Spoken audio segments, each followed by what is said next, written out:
What's good, everyone? This your main correspondent, Alan Taylor, and I'm back in the broadcast room yet again, always with another one. And yes, indeed, it is another one. So this is where we're at now. And yes, of course, as you clearly see the title of the broadcast here, should women have to sign up for the draft? Now, we all know that, young men do, especially, in between certain ages and things like that. And back in the day, you used to have to, to even just, own land, things like that. It was a lot going on. So, all right, is it time for women to register for the draft? Congress considers a change. Let's see.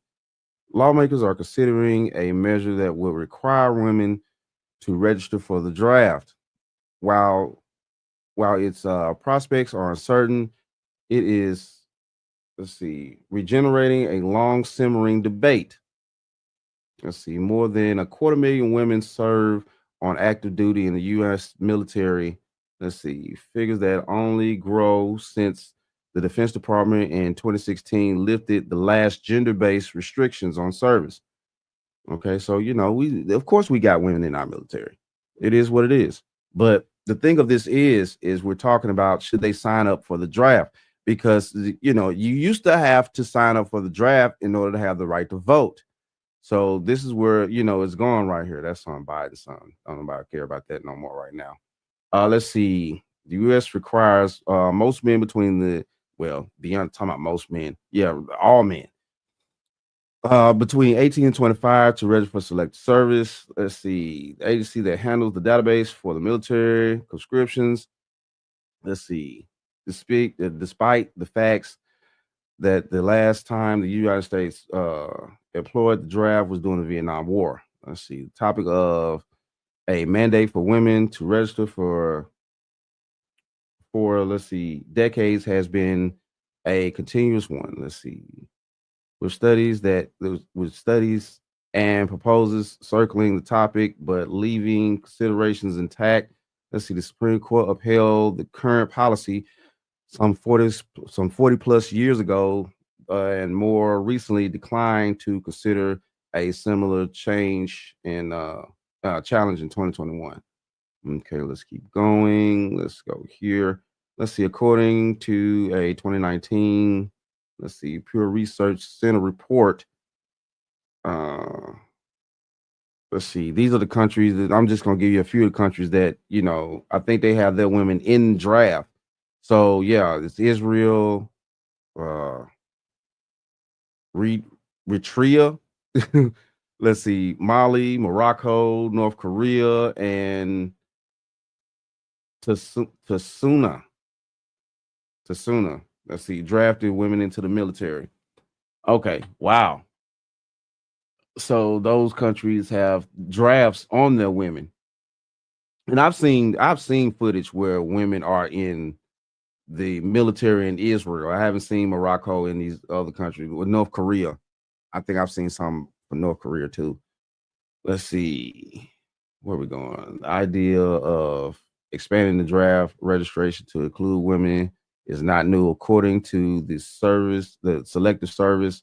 Let's see, officials came close to drafting women in World War II due to the shortage of nurses, one position in which women were allowed to serve. Let's see, ultimately, a surge in volunteers made the move unnecessary, which is, of course, World War II was pretty huge. My grandfather was in World War II, so I get that. All right, so we're gonna dive off into this, and we're gonna go to News Nation, and we're gonna see what's going on here and things like that, because this is an important situation here. We need to figure this thing out because men have to do this. We have no choice. And we want to talk about living in an equal society and things like that. Now, I'm just presenting the topic. I want everybody to get down in the comments, male and female. Please let me know what you guys are thinking about this situation. Because yes, should it be a mandate on women to sign up for the draft? Should it be or should it not be? And explain. All right, so we're gonna dive off into here. We got News Nation in the broadcast room. Quarters, nickels, and dimes, people. All right, so Terry, why are you opposed to it? Well, listen, no one supports women joining the military more than me. In fact, I wouldn't be here today if my grandmother didn't sign up for the military and meet my grandfather during World War II. But the reality is that women should not be coerced into military service. Why are we even talking about this? Well, we're talking about drafting women and coercing them into military service because our government has failed us. They've failed to inspire a generation of young people to join the military. They've failed to prepare them. Only 30% of our youth today would even pass the physical requirements to join the military.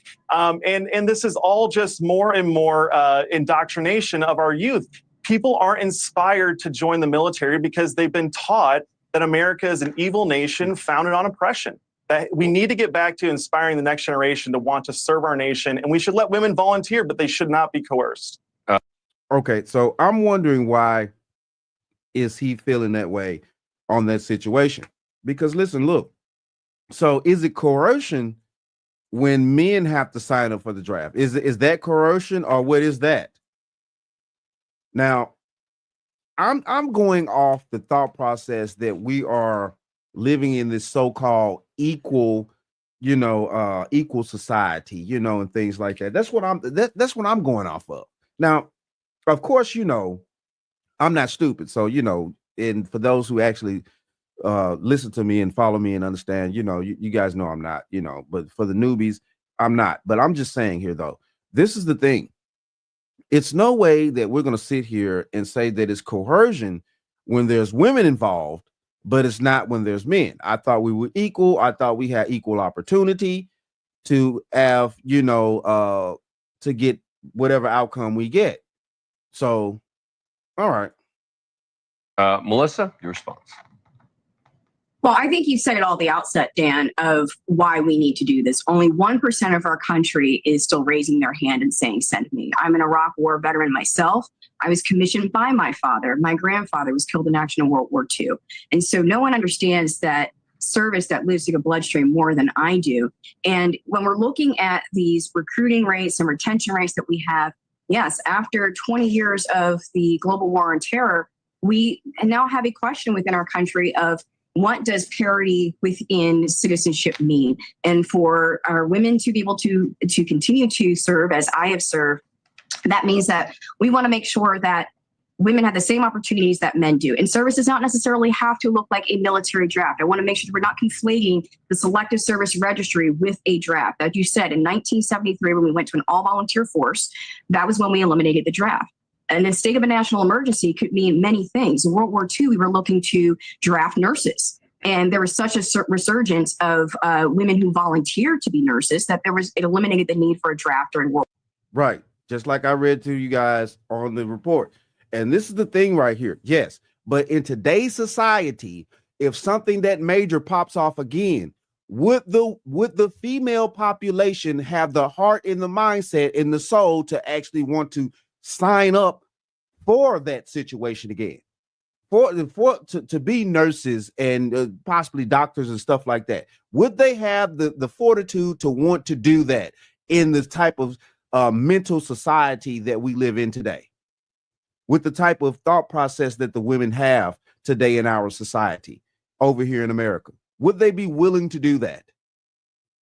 Because if something that huge pops off again, we would need our women folk to help the men out and things like that while we fight and stuff like that. And we would need nurses and doctors and medical assistants and things like that. We would need those things. If y'all ever saw the movie Pearl Harbor, and Ben Affleck and the gentleman, anyway, you saw the nurses that were there. They were very vital in helping those, and it was about World War II. They were very vital in helping those soldiers once they were bombed at Pearl Harbor. It was very a real strenuous, necessary need for those women to be there, to have been there, to help those soldiers and things like that. It was a dire need, be honest with you. And yes, would the women have the mental capacity to want to do that en masse like that today, with all the way that our women think? We live in a very selfish society today, and I don't see women actually, will be willing to actually sign up for something like that on their own. World War II for said nurses. And so that could be something, again, that would come forward in any application of selective service should it move forward in this country. But I'm a daughter, I'm a mother, and we're not being torn away from our families. We're showing that women are courageous and are able to do all the things that our men are able to do. And so just registering between your 18th and 26th birthday just seems to make sense. It also seems to make sense in terms of automating that enrollment, because currently only 84% do enroll of the men who are required. And that can come with some stiff penalties if you don't do it. So it just makes right. And it does. And it does. If you don't sign up for the draft as a man, you know what I'm saying, you're subject to go to prison too. Or definitely a good fine. Listen, look, man, and see, this is the problem right here. And in this country, it used to be a time to where you couldn't even vote unless you signed up for that. You know, and we've gotten so far away from a lot of things in this country. We've gotten so relaxed in things like that till, you know, we're creating more problems for ourselves than we're creating solutions and things like that in my eyes. But all I'm saying is, though, with this particular topic here at hand, should women, you know, have to do this? Because, you know, they have the right to vote already, you know, and things like that, which, you know, today, young men still have to do this. If you are born a man or boy, whatever you want to say, in America, your 18th birthday, you have to sign up for that. There's no way around it. You still have to do that. And you know, these are the things here. And I think, you know, we're living in this, they're still trying to push living in this equal society where, you know, and this and that. And I'm just going off that trope. This is what we're being fed, this equality thing, right? Right or wrong. So I'm just like, what are we doing here, people? What are we doing here?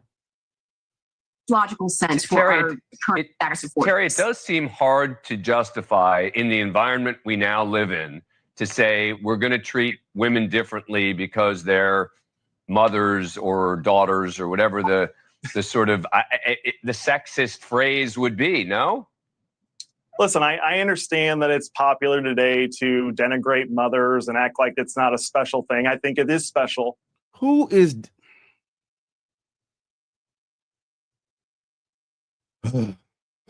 denigrating mothers? Come on, people. Come on. But I also understand that this is all part of the gender insanity that this nation is suffering under. This is the same fight. This is why we have men and women's sports. We just saw in the Olympics males beating up women in the boxing arena. Come on, that has nothing to do with what we're talking about. Because I can take the women position. serve in all areas of combat. Women serve. Hold on one sec. Can I just say, Dan, men and women have obvious and general physical differences between them. We can't pretend they don't, okay? And so that's why we should not be coercing women who on average are smaller, who on average... Who's coercing? Listen, look, son, who's coercing?